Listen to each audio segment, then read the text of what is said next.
चंद्रहासोज्ज्वलकरा शार्दूलभरवाहना कात्यायनी शुभम दध्या देवी दानवघातिनी। माँ दुर्गा के छठे स्वरूप का नाम कात्यायनी है। इनका कात्यायनी नाम पड़ने की कथा इस प्रकार है।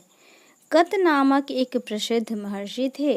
उनके पुत्र ऋषि कात्य हुए। इन्हीं कात्य के गोत्र में विश्व प्रसिद्ध महर्षि कात्यायन उत्पन्न हुए।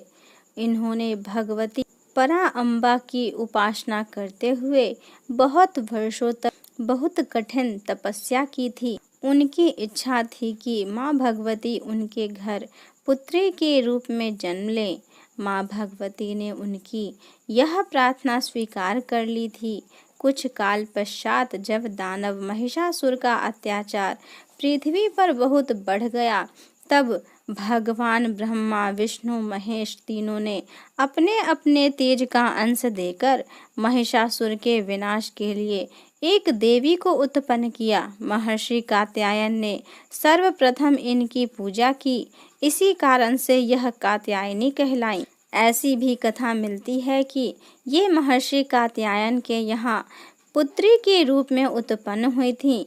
अश्विन कृष्ण चतुर्दशी को जन्म लेकर शुक्ल सप्तमी अष्टमी तथा नवमी तक 3 दिन इन्होंने कात्यायन ऋषि की पूजा ग्रहण कर दशमी को महिषासुर का वध किया था। माँ कात्यायनी अमोघ फलदायिनी है।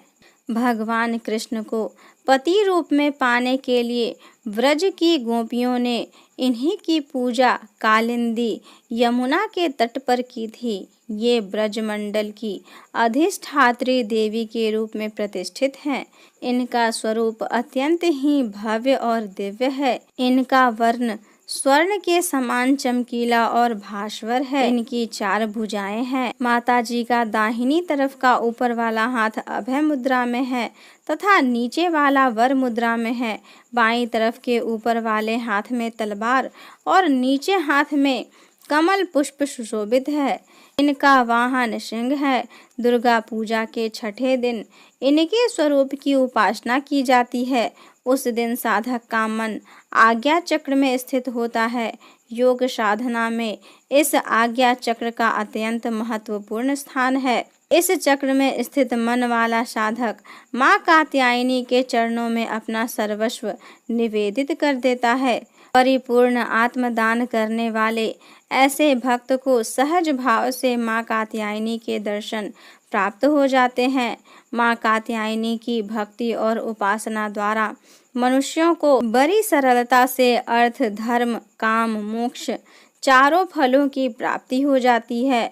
वह इस लोक में स्थित रहकर भी अलौकिक तेज और प्रभा से युक्त हो जाता है। उनके रोग शोक संताप भय आदि सर्वथा विनष्ट हो जाते हैं। जन्म जन्मांतर के पापों को विनष्ट करने के लिए माँ की उपासना से अधिक सुगम और सरल मार्ग दूसरा नहीं है। इनका उपासक निरंतर इनके सानिध्य में रहकर परम पद का अधिकारी बन जाता है। अतः हमें सर्वतोभावेन माँ के शरणागत होकर उनकी पूजा उपासना के लिए तत्पर होना चाहिए। नवरात्रि के छठे दिन स्नान कर लाल या पीले रंग के वस्त्र पहने। सबसे पहले घर के पूजा स्थान या मंदिर में देवी कात्यायनी की मूर्ति अथवा तस्वीर स्थापित करें। गंगा जल से छिड़काव कर शुद्धिकरण करें और माँ की प्रतिमा के आगे दीपक रखें।